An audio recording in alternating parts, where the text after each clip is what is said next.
मुंबईतनं शिंदेच्या शिवसेनेचे समाधान सरवणकर पिछाडीवर, निशिकांत शिंदे आघाडीवर आहेत। ठाकरेंच्या शिवसेनेचे निशिकांत शिंदे या ठिकाणी आघाडीवर।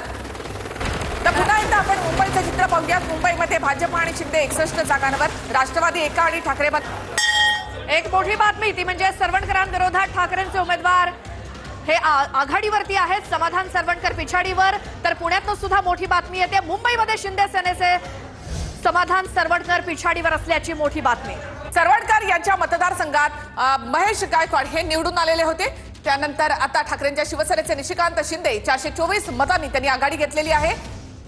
तर मुंबईतले अनेक प्रभाग महत्त्वाचे आहेत, त्यात 194 प्रभाग शिंदेच्या शिवसेनेचे समाधान सरवणकर त्या ठिकाणी पिछाडीवर आहेत। सदा सरवणकरांचे पुत्र आणि मुलगी दोन्ही रिंगणात आहेत। तर इथे निशिकांत शिंदे जे ठाकरेंचे उमेदवार आहेत ते आघाडीवर आहेत, जे शिंदे यांचे बंधू आहेत, सुनील शिंदे यांचे ते बंधू आहेत। नक्कीच संतोष दुरी या ठिकाणून मनसेचे इच्छुक होते, मात्र ते भाजपमध्ये गेले आणि इथून निशिकांत शिंदेना उमेदवारी देण्यात आलेली आहे। त्यानंतर ते इथे आघाडीवर आहेत, समाधान सरवणकर पिछाडीवर।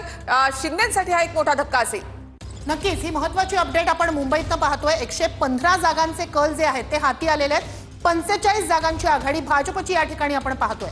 ठाकरे आणि शिवसेनेचे निशिकांत शिंदे 133 मतांनी आता आघाडीवर आहेत। तुमचा उमेदवार आघाडीवर की पिछाडीवर हे सुद्धा तुम्हाला पाहता येणार आहे। प्रभाग 194 मध्ये मुंबईत शिंदेच्या शिवसेनेचे समाधान सरवणकर हे पिछाडीवर आहेत, निशिकांत शिंदे हे 133 मतांनी आघाडीवर।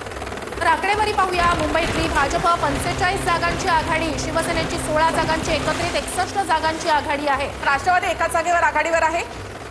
तर ठाकरे बंधू आणि शरद पवारांची तर कोल्हापूरमध्ये